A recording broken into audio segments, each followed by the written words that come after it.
Hi, it's Dr. Kimmery on this gorgeous, gorgeous day. And I want to talk today about remembering to choose ourselves.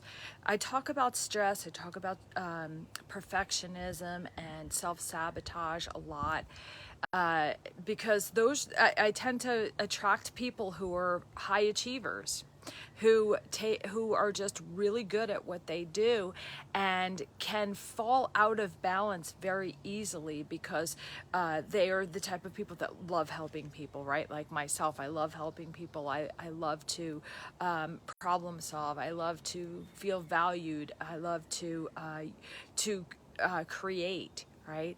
And so I tend to attract, like I said, CEOs and medical professionals and attorneys and people who are in high esteemed roles. And what I notice is that they are good. They are really good at what they do. I feel like I am as well, but we can still fall into this imposter syndrome and we can still feel like we have to keep giving more, like more is expected of us. It can't be done by someone else. It can't be delegated. It can't wait.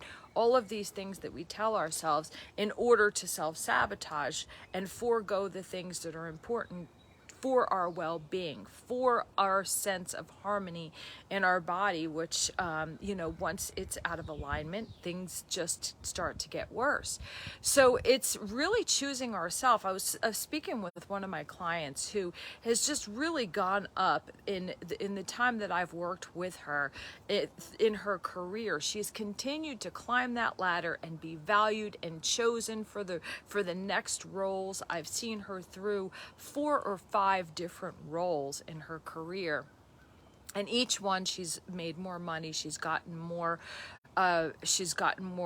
recognition. Clearly, they know what they are doing, right? They know what they are doing when they hired her. Yet she is still operating within herself from a place of needing to prove herself. And in one of our sessions, I said, okay, so you're working an unsustainable amount of hours. You're putting in more energy than you could ever sustain. As a result, your health is starting to pay.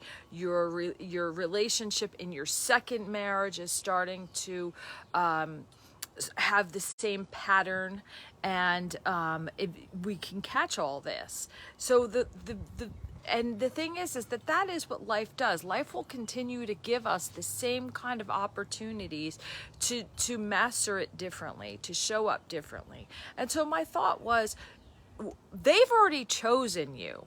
They already know your value. They already know what you're capable of. That is why they chose you for the position. That is why they approached you.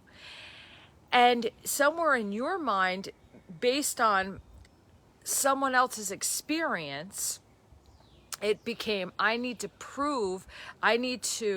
be completely so off balance in this role to get to the next role. But what if being so off balance in this role was that other person's experience completely unsustainable, hence why they're not in that role anymore. And we're like setting up an expectation, a false expectation of ourselves that isn't even humanly possible. They chose you because they already knew what you brought. So you choose you. You choose you in the way that is most sustainable, that is that comes in with the knowledge and the experience and doesn't tiptoe over being you. Right? So a lot of the things that she was doing was hiding parts of herself and tiptoeing and saying, well, I don't really want to rock that boat. But the thing is that in my feeling is that they chose you because they needed your ability to make the shifts and the changes needed, or else they would have kept the other person who didn't want to rock the boat, who worked to burnout, who couldn't bring the set of skills that you are here to bring.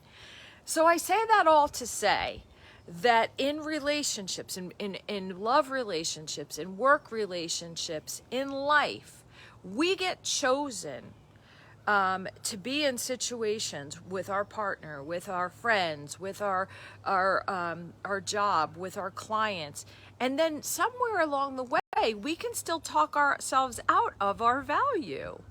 We can still believe that we have to choose the fact that they chose us as if we're not really we haven't really earned that position, and so that we start to suppress and we start to put our own needs aside in order for, and that's never going to be sustainable, and it's never going to be what is going to give you the success in that role, whether it's a relationship, whether it's work. It's like the thing that attracted them to you is the part of you that has to stay visible, that has to stay in full immersion.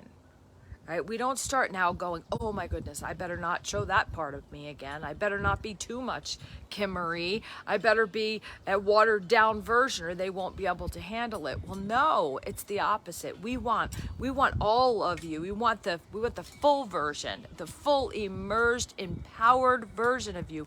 Because when we show up as the full immersed, powerful part of ourselves, that's when people will recognize us. That's when our people, our most suited situations will reveal themselves. So be all of who you are. Choose you, not arrogantly, but value, right? Remember who you are, because I'm not going to say that we walk around and act like we're not valuable, right? Because a lot of people will be like, I know what I'm worth. But it's not from a place of really self-love. Sometimes it's from a place of ego versus really valuing, really knowing, really loving and celebrating that part of ourselves and allowing it to come out in a way that is so organic and so magnetic and infectious and just charismatic in a good way. So I invite you to look at yourself and where you might be tiptoeing or playing small or in fear of being too much of, and from a place of love, from a place of connecting your head and heart, from a place of gratitude and just giving back, but also choosing you, knowing that if this is put before you, it's yours. It's yours to be all of you in until the next thing, right? Until something else reveals itself. Don't water down who you are in a place of fear. So this is the thing, it's love and fear.